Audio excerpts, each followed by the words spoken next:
GST professional course में आप लोगों का एक बार फिर से मैं कर रहा हूं स्वागत। फ्रेंड्स, इस कोर्स में हम लोग सीख रहे हैं पहली बार यूट्यूब पर सेक्टर वाइज जीएसटी। जी हाँ फ्रेंड्स, यूट्यूब पर ये अपने आप में पहला कोर्स है। इससे पहले हम लोग बेसिक जीएसटी प्रैक्टिशनर का कोर्स वो भी कंप्लीट कर चुके हैं, लिंक डिस्क्रिप्शन में है।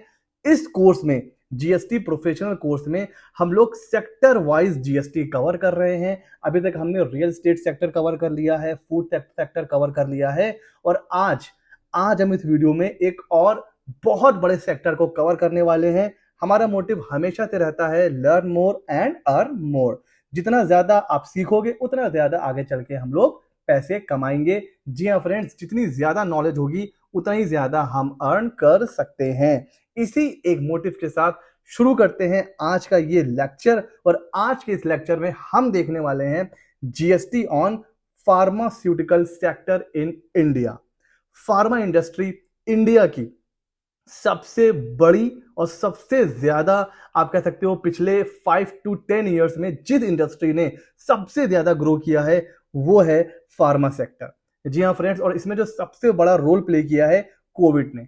कोविड 19 आने के बाद जो फार्मा सेक्टर है, वैसे जब कोविड था, जब लॉकडाउन था, तो जितने अदर सेक्टर्स थे वो सब क्या हो रहे थे, स्लो डाउन हो गए थे। बट एक सेक्टर ऐसा था जो बूम कर रहा था, वो था फार्मा। तो फार्मा सेक्टर अपने आप में ना सिर्फ इंडिया के लिए बल्कि ग्लोबल मार्केट के लिए भी फार्मा जो सेक्टर है ना वो बहुत इंपॉर्टेंट होता है। किसी भी देश की इकोनॉमी कहीं ना कहीं फार्मा सेक्टर की सक्सेस पे ही डिपेंड करती है। और इंडिया से, ना सिर्फ इंडिया में ही सबसे बड़ा ड्रग मैन्युफैक्चरर है इंडिया, बल्कि यहाँ से एक्सपोर्ट भी बहुत बड़े लेवल पर होता है। सीधे चलते हैं इस सेक्टर को और समझते हैं यहाँ पर क्या क्या रेट लगते हैं, किस पर जीएसटी है और किसके ऊपर जीएसटी नहीं है। तो सबसे पहले देखिए, बात करते हैं जीएसटी रेट की। तो कुछ चीजों पर जीएसटी है वो निल है, जैसे ह्यूमन ब्लड्स, कॉन्ट्रासेप्टिव्स और इसी तरह के जो और बेसिक एसेंशियल चीजें होती हैं उनके ऊपर आज के टाइम में 0%, it means nil GST applicable होता है। उसके बाद आता है बेसिक टैक्स का स्ट्रक्चर 5%। और इसमें जितनी भी एसेंशियल मेडिसिन हैं लिस्टेड बाय गवर्नमेंट हो या कोई बेसिक हो, सर्दी खांसी की पैरासीटामॉल हो गई, इस तरह की जितनी भी बेसिक मेडिसिन हैं वो सब कवर होती हैं 5% में। और इन दोनों के अलावा जितनी मेडिसिन है वो कवर होती हैं 12% में। उसके अलावा जो यूनानी मेडिसिन हो गई, आयुर्वेदिक हो गई, होम्योपैथिक हो गई, इस तरह की जितनी भी मेडिसिन हैं ये सब कवर होती हैं 12% में। इसके अलावा 18% में भी ड्रग्स कुछ चीजें कवर होती हैं। आप मेडिकल इक्विपमेंट्स कह सकते हो, या वो जो बैग्स आते हैं, water bags, hot water bags, ice bags, वो सब 18% में चले जाते हैं। लेकिन बेसिकली जो मेडिसिन होती हैं वो 5% में है या फिर 12% में है। तो बेसिक वाली 5% में, उसके अलावा 12% में स्पेसिफिक यूनानी, आयुर्वेदिक, होम्योपैथिक है तो उसके ऊपर भी 12% लगता है। अच्छा सर, ये तो हो गया भाई मेडिसिन, ठीक है ना। अब अगर एक कंफ्यूजन होता है कि सर मेडिसिन क्या एग्जाम्प्ट है, जी नहीं, मेडिसिन एग्जाम्प्ट नहीं है जीएसटी में। जो नील रेटेड वाले हैं वो तो है ही, उसके अलावा जो मतलब 95% मेडिसिन या तो 5% में आती हैं या फिर 12% में आती हैं, तो मेडिसिन के ऊपर जीएसटी है। अच्छा, अब बात करते हैं मेडिकल सर्विसेज की।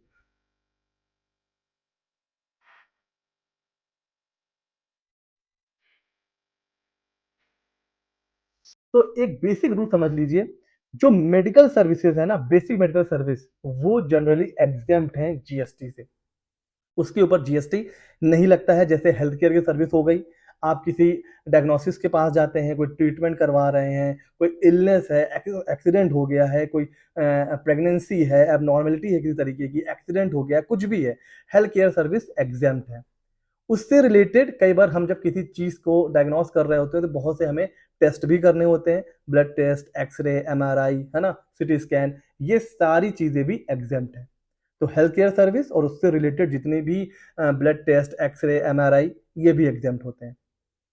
बट कुछ चीजों को बाहर रखा गया है, जैसे जो non health care related services हैं, जैसे कोई अपने हॉस्पिटल को किराए पे दे देता है, वहां से किराया आ रहा है, वो एग्जेम्प्ट नहीं होगा, उसके ऊपर जीएसटी लगेगा। हॉस्पिटल के अंदर आपने देखा होगा कैंटीन चल रही होती है, वो कैंटीन एग्जेम्प्ट नहीं होती है, उसके ऊपर जीएसटी लगता है। हॉस्पिटल के अंदर आपने देखा होगा फार्मेसी होती है ना, एक होता है कि बाहर मेडिकल स्टोर होते हैं, एक हॉस्पिटल के अंदर भी फार्मेसी होती है, वो भी टैक्सेबल होती है। 5% वाली बेच रहे हो 5% लगेगा जीएसटी, 12% वाली है उतना लगेगा जीएसटी। तो फार्मेसी अगर हॉस्पिटल के अंदर है तो वो एग्जेम्प्ट नहीं हो जाएगी, टैक्सेबल ही रहेगी। उसके अलावा जो कॉस्मेटिक और ब्यूटी ट्रीटमेंट्स होते हैं, इनको मेडिकल की डेफिनेशन से बाहर रखा गया है। तो जितने भी कॉस्मेटिक है ना, ब्यूटी ट्रीटमेंट्स होते हैं, है ना, कोई अपने चेहरे की सर्जरी करा रहा है ब्यूटीफुल दिखने के लिए, कोई कुछ करवा रहा है, ये सारी चीजें ये एग्जेम्प्ट नहीं होती हैं, ये टैक्सेबल होती हैं, इनके ऊपर जीएसटी लगता है। तो ये तो हो गया मेडिकल सर्विस के केस में। अच्छा, हॉस्पिटलाइजेशन के केस में क्या होता है, देखिए जब हम लोग जाते हैं, बेड वगैरह हमें मिलता है, तो वो जो सर्विस होती है ना, वो एग्जेम्प्ट होती है। ठीक है, इसी तरह कोई प्राइवेट रूम ले रहा है, ठीक है, या जो बेड का चार्ज है वो 5,000 से नीचे है, वो भी एग्जेम्प्ट है। लेकिन अगर कोई रूम रेंट चार्ज हो रहा है हॉस्पिटल की तरफ से जो किससे एक्सीड कर रहा है, 5,000 पर डे, मतलब आप देख रहे हो ना कि मतलब हॉस्पिटलाइजेशन पे भी अब आपको जीएसटी पे करना पड़ सकता है। ये जुलाई 2022 से पहले एग्जेम्प्ट था, बाद में ये लाया गया है। अगर आप बहुत अमीर हैं, आप अमीर हैं और आप जाते हैं किसी प्राइवेट हॉस्पिटल में और वहां का रूम रेंट है 5,000 से ऊपर, तो अब आपको जीएसटी पे करना पड़ेगा। मीन्स आपको अमीर होने की अब सजा मिलेगी, आपको पेनलाइज किया जाएगा कि भाई ठीक है भाई, आपके पास इतना पैसा है कि आप 5,000 से ऊपर रूम रेंट को अफोर्ड कर सकते हैं, तो भाई हमें थोड़ा सा जीएसटी भी दे दीजिए, 5% जीएसटी दे दीजिए हमें। ठीक है। अच्छा, उसके अलावा अभी हमने देखा है जो डायग्नोस्टिक सर्विसेज होती हैं वो एग्जेम्प्ट होती है, ठीक है, क्योंकि वो ओवरऑल हेल्थ केयर सर्विस का पार्ट माना जाता है। तो अगर आप हॉस्पिटल जा रहे हैं, वहां पे जो बेड की सर्विसेज हैं या और जो अदर सर्विसेज हैं वो सब एग्जेम्प्ट है। लेकिन अगर रूम रेंट 5,000 से ऊपर है तो उसके ऊपर 5% जीएसटी आपको पे करना पड़ेगा। अच्छा सर, अब आगे चलते हैं। आईटीसी जी, देखिए फार्मा के केस में आईटीसी बड़ा इंपॉर्टेंट हो जाता है।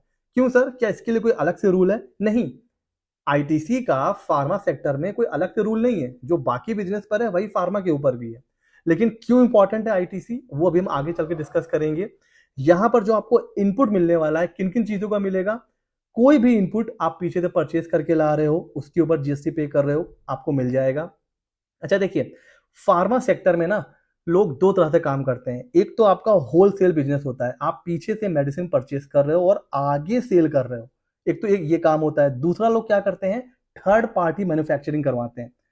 ड्रग लाइसेंस ले लिया, थर्ड पार्टी कोई मैन्युफैक्चरर होता है, उससे क्या करते हैं, जेनेरिक मेडिसिन बनवा लेते हैं और फिर वो आगे सेल करते हैं। इन दोनों के केस में जो भी इनपुट आप परचेस कर रहे हो, जो भी मटेरियल आप परचेस कर रहे हो और जो पैकिंग मटेरियल होता है, आप देखो जब हम लोग जाते हैं मार्केट में दवाई परचेस करते हैं तो अलग अलग पैकेज में आती है ना, तो वो जो पैकेज होता है वो अगर आप पीछे से परचेस कर रहे हो, ये सारी चीजें मैन्युफैक्चरर से आप सर्विस ले रहे हो मैन्युफैक्चरिंग की, ये सारी चीजों पर जो आप जीएसटी पे कर रहे हो ना, उसके ऊपर आपको आईटीसी मिल जाएगा। तो कोई यहाँ पर ब्लॉक क्रेडिट की बात नहीं होती है, जो कुछ भी आप पीछे से परचेज करोगे आईटीसी मिल जाएगा, वो आपके जीएसटी 2B में आ जाएगा। जितनी आपकी आउटपुट टैक्स लायबिलिटी है वहां से सब सेट ऑफ हो जाएगा और जो भी आपकी नेट टैक्स लायबिलिटी बनेगी वो आपको पे कर देना है। जैसे अदर बिजनेस के ऊपर ये एप्लीकेबल है, सेम फार्मा सेक्टर पर भी आईटीसी के रूल एप्लीकेबल है। लेकिन मैं क्यों कह रहा हूं कि इस केस में बहुत इंपॉर्टेंट हो जाता है, अभी हम लोग इसके बारे में आगे डिस्कस करेंगे। अच्छा सर, क्या फार्मा सेक्टर पर जीएसटी कंप्लायंस कुछ अलग से होते हैं? तो ऐसा कुछ भी नहीं है। रजिस्ट्रेशन की लिमिट, थ्रेशोल्ड लिमिट, ये 40 लाख है, फार्मा सेक्टर के लिए भी है। अगर आप बेच रहे हैं गुड्स तो गुड्स के केस में 40 लाख है, तो यहाँ पर भी वही लिमिट है।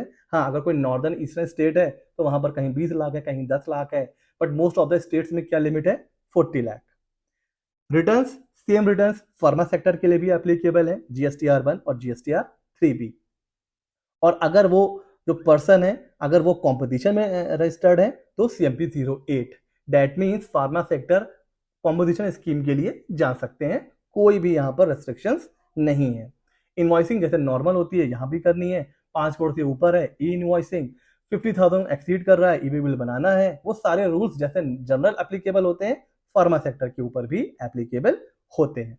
ठीक है, अब जो अभी मैंने बोला कि आईटीसी बहुत कॉम्प्लेक्स होता है फार्मा के केस में, ये मैंने क्यों बोला, क्योंकि हर दवाई की अपनी एक एक्सपायरी डेट होती है और जो दवाई सप्लाई होती है ये जरूरी नहीं है कि सारी की सारी दवाई बिक जाती है।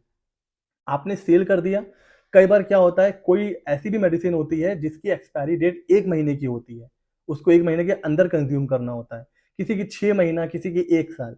नहीं वो अगर बिकती है तो कई बार वो माल वापस आ जाता है। ठीक है। तो अब आपने परचेस कर लिया, आईटीसी ले ली, 6 महीना वो चीज नहीं बिकी, अब आप वापस करते हो, तो जब आप सामान वापस करोगे तो आईटीसी भी तो रिवर्स करनी पड़ेगी।